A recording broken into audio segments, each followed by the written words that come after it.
अब तक हमने देखा लिच और विज़र्ड किंग एक दूसरे के साथ अपनी पूरी ताकत के साथ लड़ रहे होते हैं। तब मार्क्स सारे मैजिक नाइट हेडक्वार्टर्स को इसके बारे में बता देता है और कैप्टन यामी ये सुनते ही रॉयल कैपिटल की तरफ चल पड़ते हैं। और यहाँ लिच विज़र्ड किंग की बिना कवर वाली ग्रिमवॉर को देखकर बहुत ज्यादा हैरान हो रहा होता है। और तब लिच अपनी ताकत को बढ़ाने के लिए अपने ऊपर लगी हुई सील को तोड़ देता है और अपनी मैजिक से पूरे क्लोवर किंगडम पर हमला कर देता है। पर विज़र्ड किंग अपने मैजिक को यूज करके पूरे किंगडम को बचा लेते हैं। पर इस चक्कर में लिच विज़र्ड किंग पर हमला करने में कामयाब हो जाता है और हम देखते हैं कैप्टन यामी भी वहाँ तक पहुँच जाते हैं। और अब आगे तब कैप्टन यामी कहते हैं, विलियम आखिरकार यहाँ पर चल क्या रहा है? तब लिच कहता है, विलियम मेरे अंदर सो रहा है। और तभी लिच की आंखों से आंसू निकलने लगते हैं और लिच सोचता है, मुझे पता है विलियम, तुम्हें विज़र्ड किंग का अंत देखकर बिल्कुल अच्छा नहीं लगा। तब कैप्टन यामी कहते हैं, आखिरकार तुम क्या बकवास कर रहे हो? अब तक तुमने जो किया है उसके लिए तुम्हें सजा जरूर मिलेगी। और मार्क्स आखिरकार तुम यहाँ खड़े खड़े क्या देख रहे हो? जल्दी जाओ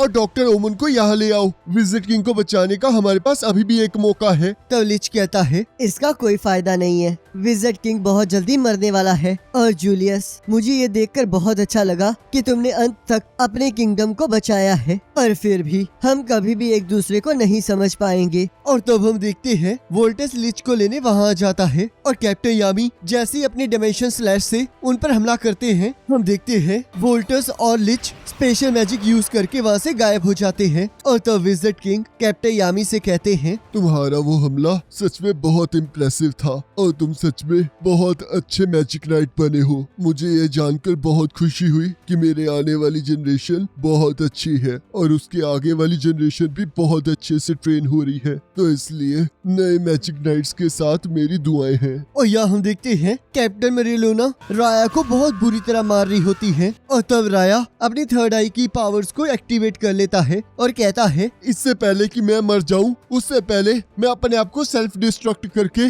अपने साथ साथ तुम्हें भी मार डालूंगा। और सोचता है, अब मुझ पर एक भी वार करो। और तब देखो यहाँ पर कितना बड़ा धमाका होता है। और तब जैसे ही कैप्टन मेरिलोना राया पर हमला करने लगती है, वैसे ही आस्था आकर अपने एंटी मैजिक स्वॉर्ड से उस मैजिक को काट देता है। तब राया सोचता है, लगता है इस एंटी मैजिक किड ने पहले ही मेरे सेल्फ डिस्ट्रक्ट स्पेल को महसूस कर लिया था और उसने उस लेडी के हमले से पहले ही मेरे मैजिक को काट दिया। आखिरकार ये कितनी तेजी से अपने अपोनेंट के मूव को रीड और एक्ट कर सकता है। तब आस्था कहता है, उन दोनों ने भी तुम्हारी तरह ही अपने आप को सेल्फ डिस्ट्रक्ट करने की कोशिश की थी, तो इसलिए मुझे पता था कि तुम आखिरकार क्या करने वाले हो। आखिरकार तुम्हारी हिम्मत कैसे हुई अपनी इस जिंदगी को ऐसे वेस्ट करने की। और राया को मुक्का मार के नीचे फेंक देता है और कहता है, पता नहीं तुम लोग हम ह्यूमन से बदला क्यों लेना चाहते हो। जब तक मैं तुम्हारे हिस्से की कहानी नहीं सुन लेता और तुम मेरे हिस्से की कहानी नहीं सुन लेते, तब तक मैं यहाँ पर किसी को मरने नहीं दूंगा। तब कैप्टन मेरिलोना आस्था को पकड़कर कहती है, आखिरकार तुम्हारी हिम्मत कैसे हुई मेरे लड़ाई के अंदर आने की। ये द आई ऑफ मिडनाइट सन के लोग हैं जिन्होंने क्लोवर किंगडम को तबाह किया था और यहाँ पर ये अपनी स्टोरी को शेयर करने नहीं आए हैं, तो इसलिए मेरे रास्ते से हट जाओ, मैं इन्हें यहाँ पर जिंदा गाड़ दूंगी। तब आस्था कहता है, पर ऐसा क्यों है? हम लोग एक जैसे ही हैं। हम लोग एक दूसरे से इसलिए गुस्सा हैं क्योंकि दोनों साइड ने कुछ ऐसा खोया है जिससे वो प्यार करते थे। मैंने इसके बारे में बहुत सोचा कि हम दो साइड्स एक दूसरे पर इसलिए हमला कर रहे हैं क्योंकि हम दोनों ही एक दूसरे को माफ नहीं कर पा रहे हैं। तो आखिरकार हम लोग इस नफरत को कैसे खत्म करेंगे? मैं जानता हूँ कि मैं ज्यादा स्मार्ट नहीं हूँ, तो इसलिए मुझे नहीं पता कि हम लोग इस नफरत को कैसे दूर करेंगे। पर क्या हम इस नफरत को खत्म करने का कोई रास्ता नहीं ढूंढ सकते? मेरा एक सपना है कि मैं एक ऐसी दुनिया बनाऊं जहां सारे रॉयल्स, नोबल्स, कॉमनर्स और वो लोग जो ह्यूमंस नहीं हैं, वो सारे के सारे बिना किसी नफरत के एक साथ रह सके और हमेशा खुश रहें। और देखना, जब मैं विज़र्ड किंग बन जाऊंगा तब मैं ऐसी ही एक दुनिया बनाऊंगा। और यहाँ विज़र्ड किंग भी यही सारी बातें सोच रहे होते हैं। तब कैप्टन मेरिलोना सोचती हैं, आखिरकार ये किस तरह का बेवकूफ है, ये इतनी बड़ी और गहरी बातें इतनी आसानी से कह रहा है। तब राया सोचता है, मुझे लगता है कि ये लड़का बिल्कुल सीरियस है। ये तो मुझे उस आदमी की याद दिला रहा है जिसने एक बार ऐसी ही चीजें कही थी। काश सारे ह्यूमंस भी इनकी तरह ही सोचते, पर अब इसका कोई फायदा नहीं है। और यहाँ लिच मैजिक स्टोन लगाने वाले पत्थर के पास पहुँच जाता है और सोचता है अब वक्त आ गया है और अब तो हमें कोई रोकने वाला भी नहीं है। दूसरी तरफ कैप्टन यामी विज़र्ड किंग को हौसला रखने के लिए कह रहे होते हैं। तब विज़र्ड किंग कहते हैं, वो लिच बहुत ज्यादा ताकतवर है। वो तो बिना मैजिक स्टोन की हेल्प से भी हमारे पूरे किंगडम को एक ही बारी में खत्म कर सकता था। पर अगर वो इस सब के बावजूद भी उन सभी मैजिक स्टोन्स को इकट्ठा कर रहा था, तो इसका मतलब वो कुछ ऐसा करने वाला है जो कि हमारे पूरे किंगडम को तबाह कर देगा। मुझे माफ कर देना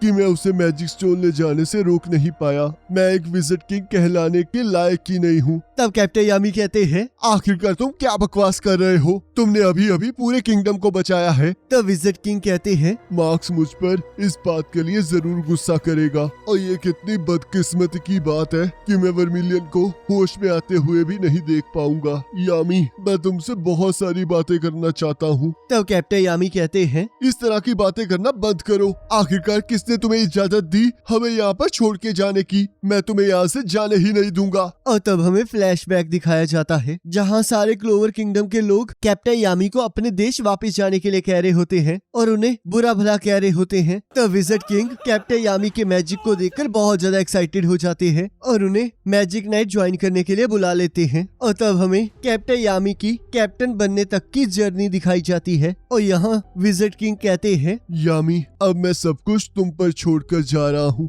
और तब कैप्टन यामी विज़र्ड किंग को सल्यूट करते हैं और हम देखते हैं विज़र्ड किंग के सिर पर लगा हुआ मार्क गायब हो जाता है और वो कहते हैं, मुझे बहुत खुशी है कि मैं इस जन्म में बहुत सारे लोगों के साथ मिला और मैंने बहुत अलग अलग तरह के मैजिक देखे। मेरी जिंदगी सच में बहुत कमाल की थी। और तब हम देखते हैं विज़र्ड किंग के साथ साथ उनकी ग्रिम वॉर भी खत्म हो जाती है। तब यहाँ कॉब सोचता है, मुझे उम्मीद है कि सब लोग अंदर ठीक होंगे। मैंने बहुत घंटों से इस स्पेशल जैमिंग स्पेल को एक्टिवेट करके रखा हुआ है, पर अब तो ये मेरे लिए और भी ज्यादा मुश्किल होता जा रहा है। पर मुझे इस टाइम हार नहीं माननी चाहिए। सभी लोग यहाँ पर अपनी जिंदगियों को रिस्क में डालकर द आई ऑफ मिडनाइट सन से लड़ने आए हैं ताकि क्लोवर किंगडम का फ्यूचर सिक्योर हो सके। तो इसलिए टीम अपनी पूरी ताकत से लड़ना। और यहाँ हम देखते हैं यूनो और उसकी टीम सेंटा की तरफ बढ़ रही होती है और उन्हें वहाँ बहुत सारा मैजिक फील हो रहा होता है और वो देखते हैं सेंटर में एक पर्सन होता है और वहाँ पर आस्था की तलवार जैसी ही एक तलवार लटकी होती है। तब यहाँ लिच कहता है, अब इस आखिरी मैजिक स्टोन को लगाकर the tree of life monument हमारी सारी पावर्स को अवेकन कर देगा। तब सभी लोग ये सब कुछ सुन के बहुत ज्यादा खुश हो जाते हैं। तब सैली कहती है, हम इसके बाद इनविंसिबल हो जाएंगे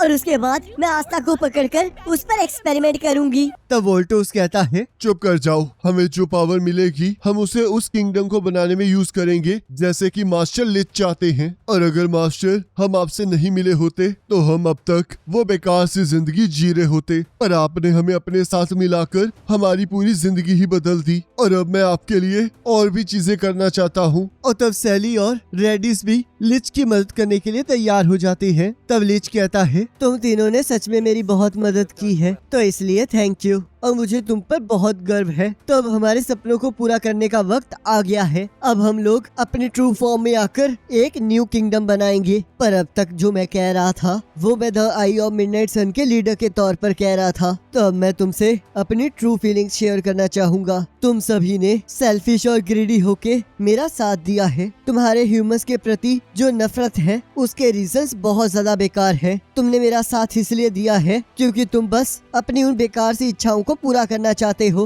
ह्यूमन सच में बहुत ज्यादा सेल्फिश, होपलेस और अगली क्रिएचर्स होते हैं और तुम लोग भी ऐसे ही हो। तो इसलिए अलविदा। और तब लिच आखिरी बचे मैजिक स्टोन को भी लगा देता है और हम देखते हैं चारों तरफ रोशनी हो जाती है और सारे क्लोवर किंगडम को ये सब कुछ दिख रहा होता है और यहाँ द आई ऑफ मिडनाइट सन के मेंबर्स की भी पावर बढ़ने लगती है। तब यह राया कहता है, अब वक्त आ गया है जब हम अपनी ट्रू फॉर्म और ट्रू पावर्स को पालेंगे। और तब यहाँ सेंटर में जो पर्सन प्रेजेंट होता है वो भी अपनी आंखें खोल लेता है। तब मिमोसा सबको बाहर निकलने के लिए कहती है और हम देखते हैं यूनो एल्व्स में कन्वर्ट हो जाता है। अब गाइस असली लड़ाई इसके बाद स्टार्ट होगी। अब अगर आप नेक्स्ट एपिसोड देखना चाहते हो तो उसका लिंक आपकी स्क्रीन पर आ रहा होगा। उस पर क्लिक करके अगले एपिसोड को देख सकते हो।